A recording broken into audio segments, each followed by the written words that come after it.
Welcome students. स्वागत है आपका मेरे YouTube channel Hindi made easy में। आज मैं आपके लिए लाई हूं एक और टॉपिक, क्रिया। देखिए, अगर मैं आपसे बात करूं, मैं आज फिर चुप हो गई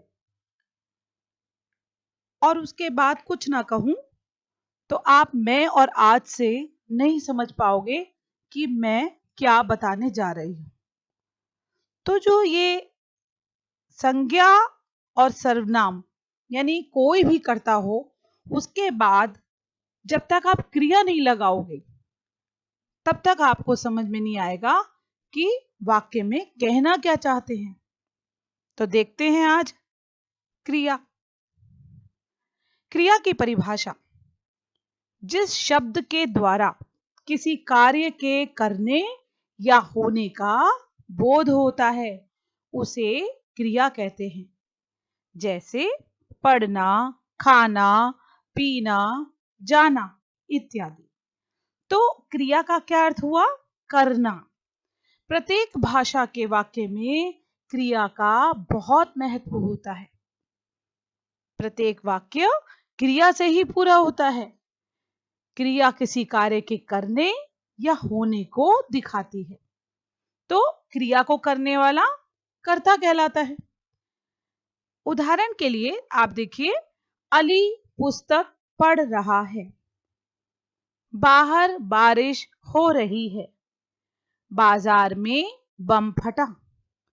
बच्चा पलंग से गिर गया। अब इन वाक्यों में पढ़ रहा है, हो रही है, फटा, गिर गया, ये जब तक ये क्रियाएं नहीं लगेंगी तो हमें वाक्य कोई भी अर्थ नहीं दे पाएगा।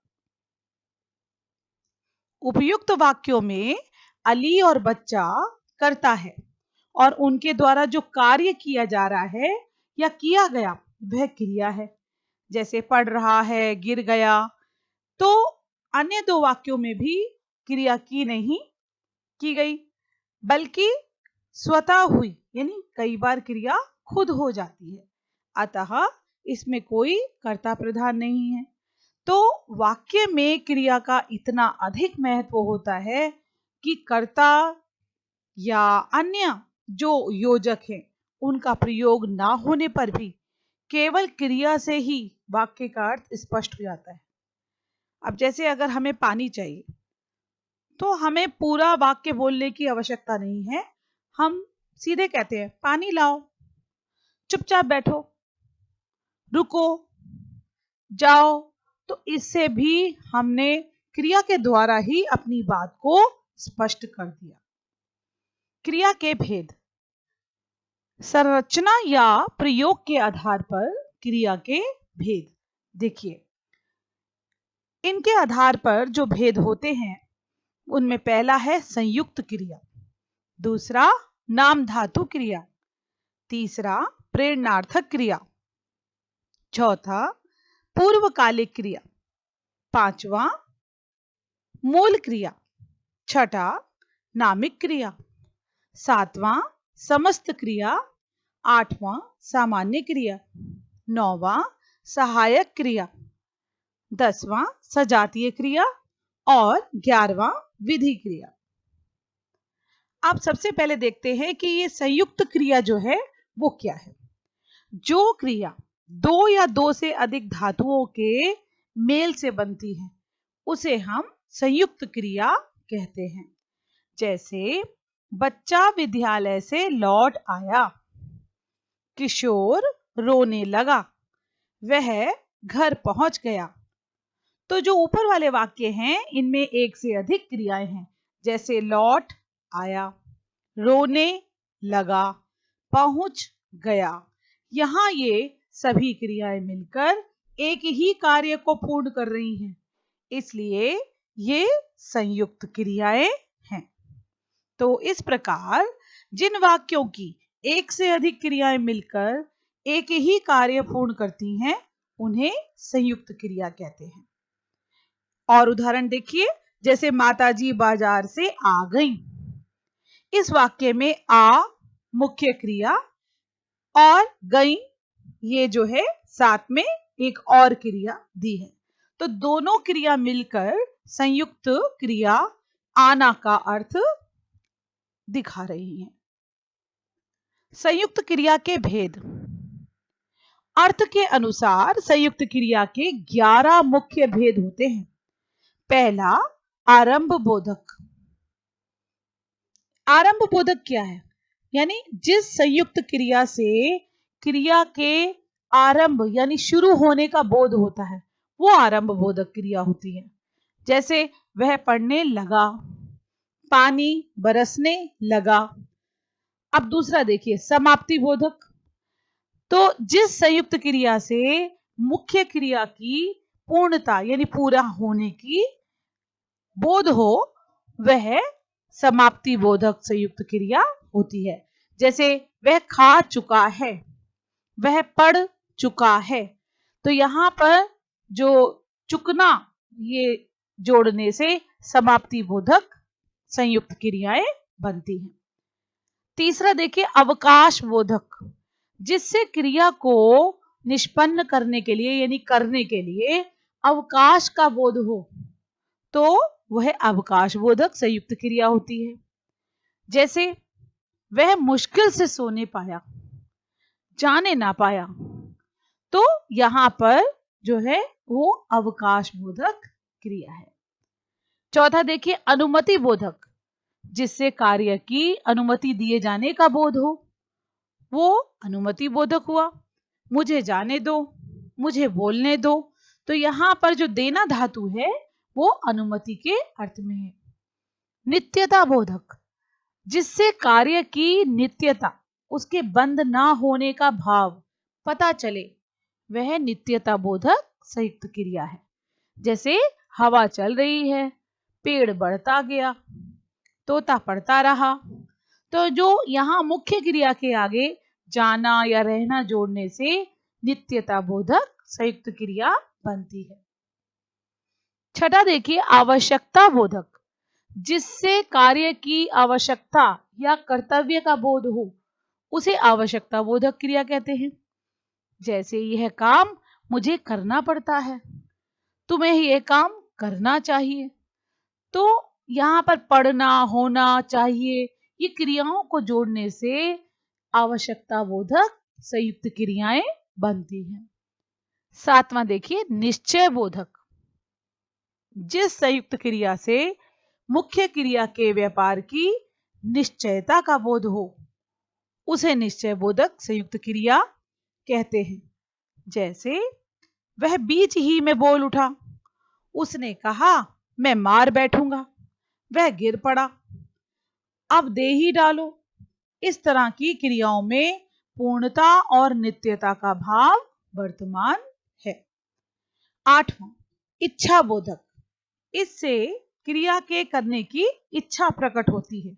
जैसे देखिए वह घर आना चाहता है, मैं खाना चाहता हूं। तो यहां पर इच्छा बोधक संयुक्त क्रियाएं देख रहे हैं आप। नौवां देखिए, अभ्यास बोधक। इससे क्रिया के करने के अभ्यास का बोध होता है।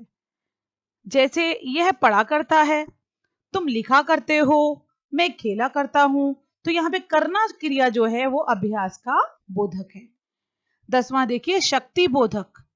इससे कार्य करने की शक्ति का बोध होता है।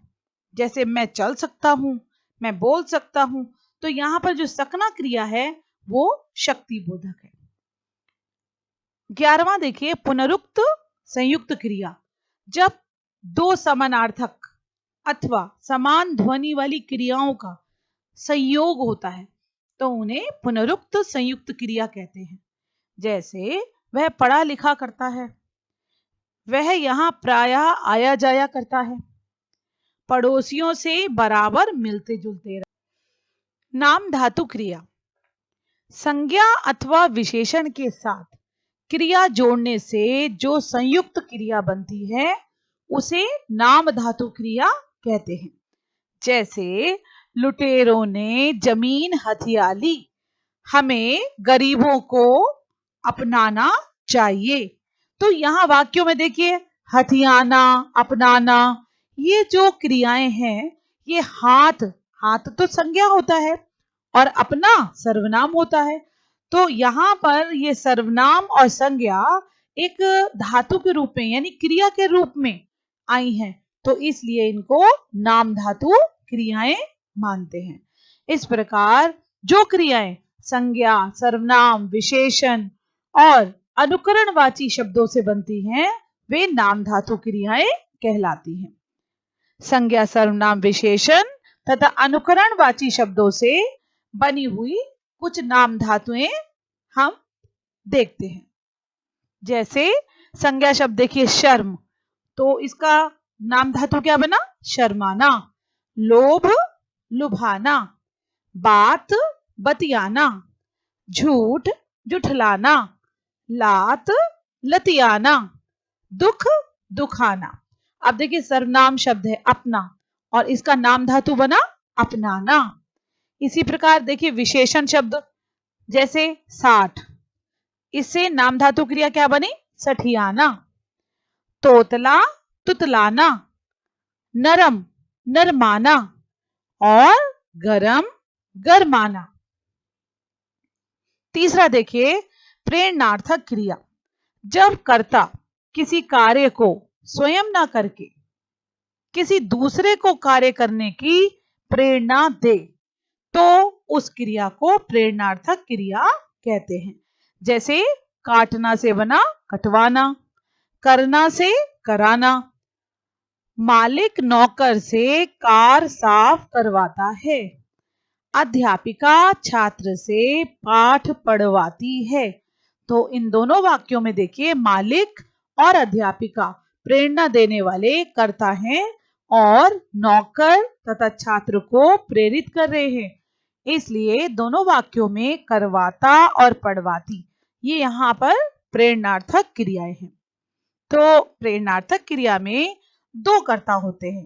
पहला प्रेरक कर्ता यानी प्रेरणा देने वाला जैसे मालिक, अध्यापिका आदि, और एक है प्रेरित कर्ता जो प्रेरित होने वाला अर्थात जिसे प्रेरणा दी जा रही है जैसे नौकर, छात्र आदि।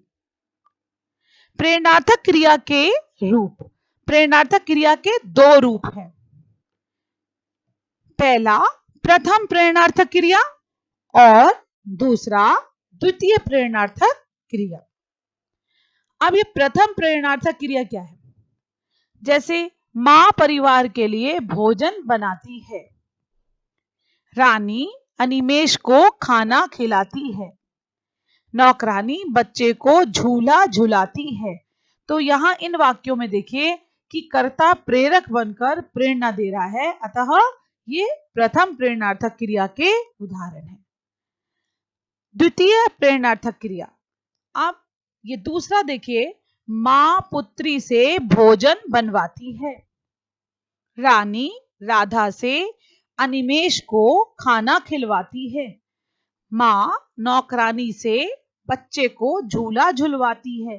तो इन वाक्यों में कर्ता स्वयं कार्य ना करके किसी दूसरे को कार्य करने की प्रेरणा दे रहा है और दूसरे से कार्य करवा रहा है, इसलिए यहाँ पर द्वितीय प्रेरणार्थक क्रिया है। चौथा देखिए पूर्वकालिक क्रिया, जिस वाक्य में मुख्य क्रिया से पहले यदि कोई क्रिया हो जाए तो वह पूर्वकालिक क्रिया कहलाती है। तो दूसरे शब्दों में जब कर्ता एक क्रिया समाप्त कर उसी वक्त दूसरी क्रिया में लग जाए तब पहली क्रिया पूर्वकालिक क्रिया कहलाती है। जैसे पुजारी ने नहाकर पूजा की, पहले नहाया फिर पूजा की। राखी ने घर पहुंचकर फोन किया। तो दोनों वाक्यों में पूजा की और फोन किया ये तो मुख्य क्रियाएं हैं और इनसे पहले नहाकर, पहुंचकर जो क्रियाएं हुई हैं ये पूर्वकालिक क्रियाएं हैं। पूर्वकालिक का शाब्दिक अर्थ क्या है? पहले समय में हुई। पूर्वकालिक क्रिया मूल धातु में कर अथवा करके लगाकर बनाई जाती है। जैसे चोर सामान चुराकर भाग गया, व्यक्ति ने भागकर बस पकड़ी, छात्र ने पुस्तक से देखकर उत्तर दिया, मैंने घर पहुंचकर चैन की सांस ली। अब देखते हैं पांचवा, मूल क्रिया। जो क्रिया एक ही धातु से बनी हो, ना तो किसी अन्य धातु से उत्पन्न हुई हो और ना ही एक से अधिक धातुओं के योग से बनी हो, तो उसे मूल क्रिया कहते हैं। जैसे चलना, पढ़ना, लिखना, बैठना आदि, ये ऐसी क्रियाएं हैं। तो वाक्यों में इनका देखिए, उसने पत्र लिखा, रमेश आया, तो यहाँ पे लिखा और आया जो है वो मूल क्रिया है। छठा हमारा है नामिक क्रिया। संज्ञा, विशेषण आदि शब्दों के आगे क्रिया कर लगाने से बनी क्रिया को नामिक क्रिया कहते हैं। जैसे दिखाई देना, दाखिल होना, सुनाई पड़ना आदि क्रिया रूपों में देना, होना, पढ़ना आदि क्रिया कर है। इसे मिश्र क्रिया भी कहा जाता है। सातवां देखिए, समस्त क्रिया। जो क्रिया दो धातुओं के योग से संपन्न हो और जिसमें दोनों धातुओं का अर्थ बना रहे, उसे समस्त क्रिया कहते हैं। जैसे खेल कूद, उठ बैठ, चल फिर, मार पीट, कह सुन, ये ऐसी ही क्रियाएं हैं। आठवां देखिए, सामान्य क्रिया। जब किसी वाक्य में एक ही क्रिया का प्रयोग हुआ हो, उसे सामान्य क्रिया कहते हैं। जैसे लड़का पढ़ता है। नौवां देखिए, सहायक क्रिया। मूल क्रिया के साथ प्रयुक्त होने वाली क्रिया को सहायक क्रिया कहते हैं। जैसे वह फिसला, वह फिसल गया। तो ये वाक्यों में आप फिसलना जो देख रहे हैं वो मूल क्रिया है। पहले वाक्य में क्रिया एक शब्द यानी फिसला, दूसरे वाक्य में देखिए दो शब्द हैं, फिसल गया, तो यहां पे गया सहायक क्रिया है। और तीसरे वाले में देखिए वह फिसल गया है, तो वहां पर गया है। सजातीय क्रिया। जब कुछ अकर्मक और सकर्मक क्रियाओं के साथ उनके धातु की बनी भाववाचक संज्ञा के प्रयोग को ही सजातीय क्रिया कहते हैं। यानी जैसे आप उदाहरण में देखिए, भारत ने लड़ाई लड़ी, हमने खाना खाया, वह अच्छी लिखाई लिख रहा है। ठीक है, तो यहां पर अकर्मक और सकर्मक दोनों ही क्रियाओं का योग है। 11वां देखिए, विधि क्रिया। जिस क्रिया से किसी प्रकार की आज्ञा का पता चले उसे विधि क्रिया कहते हैं। जैसे यहां चले जाओ, आप काम करते रहिए। समापिका या असमापिका क्रिया। अब ये समापिका क्रिया क्या है?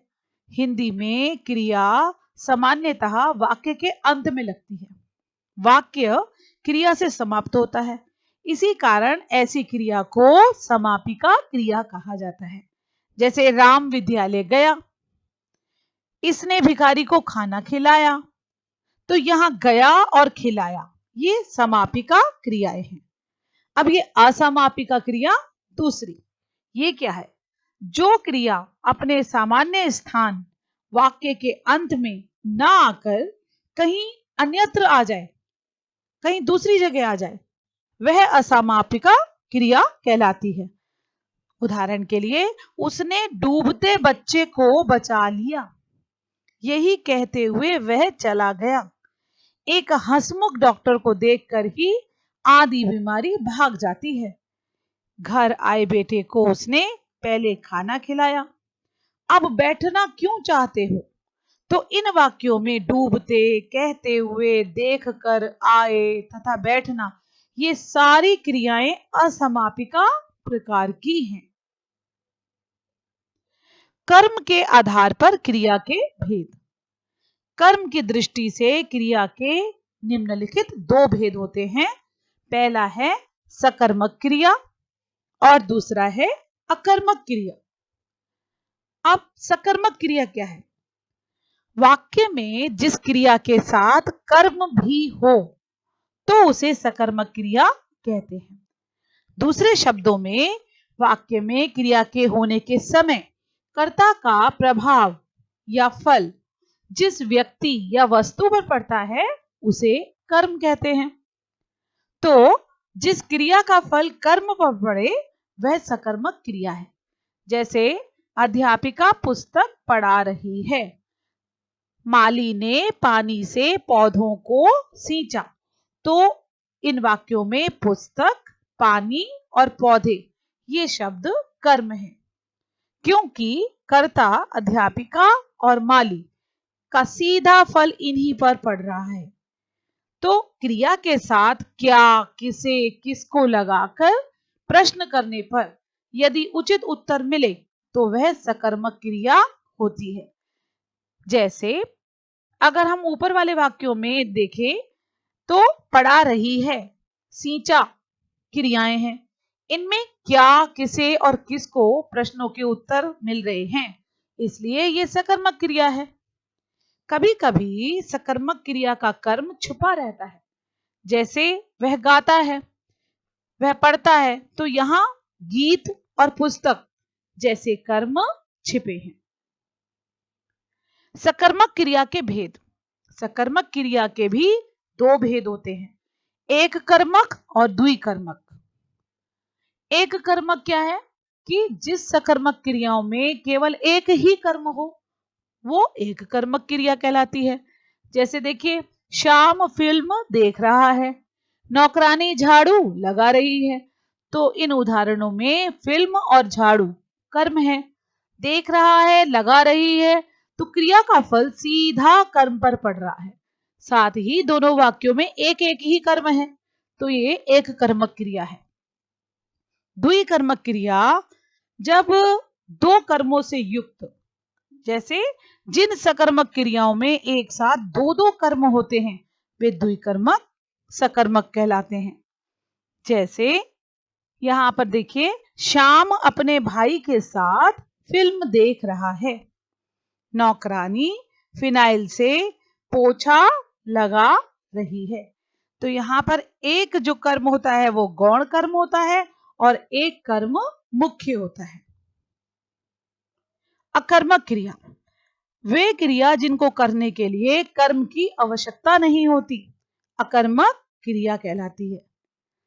दूसरे शब्दों में जिन क्रियाओं का व्यापार और फल कर्ता पर ना हो वे अकर्मक क्रियाएं कहलाती हैं। अ प्लस कर्मक अर्थात कर्म रहित, कर्म के बिना, तो जिन क्रियाओं के साथ कर्म ना लगा हो तथा क्रिया का फल कर्ता पर ही पड़े उन्हें अकर्मक क्रिया कहते हैं। अकर्मक क्रियाओं का कर्म नहीं होता। अब उदाहरण देखिए, श्याम सोता है, तो इसमें सोना जो क्रिया है वो अकर्मक है। इसी प्रकार पक्षी उड़ रहे हैं, तो उड़ रहे हैं, यहां पर भी कोई कर्म नहीं है। सकर्मक और अकर्मक क्रियाओं की पहचान। सकर्मक और अकर्मक क्रियाओं की पहचान क्या, किसे या किसको आदि प्रश्न करने से होती है। यदि कुछ उत्तर मिले तो समझना चाहिए कि क्रिया सकर्मक है, और यदि ना मिले तो अकर्मक। जैसे राम फल खाता है, ऐसे प्रश्न करने पर कि राम क्या खाता है तो उत्तर मिलेगा फल, और इसलिए खाना क्रिया सकर्मक है। सीमा रोती है, इसमें प्रश्न पूछा जाए कि क्या रोती है तो कुछ भी उत्तर नहीं मिलेगा, तो इस वाक्य में रोना क्रिया अकर्मक है। उदाहरण के लिए मारना, पढ़ना, खाना, इन क्रियाओं में क्या, किसे लगाकर प्रश्न किए जाएं तो इनके उत्तर इस प्रकार होंगे। किसे मारा, किशोर को मारा। क्या खाया, खाना खाया। क्या पढ़ता है, किताब पढ़ता है। तो इन उदाहरणों में क्रियाएं सकर्मक हैं। कुछ क्रियाएं अकर्मक और सकर्मक दोनों होती हैं, और प्रसंग अथवा अर्थ के अनुसार इनके भेद का भी निर्णय किया जाता है। जैसे देखो, उसका सिर खुजलाता है, और इसका सकर्मक क्या बना, वह अपना सिर खुजलाता है।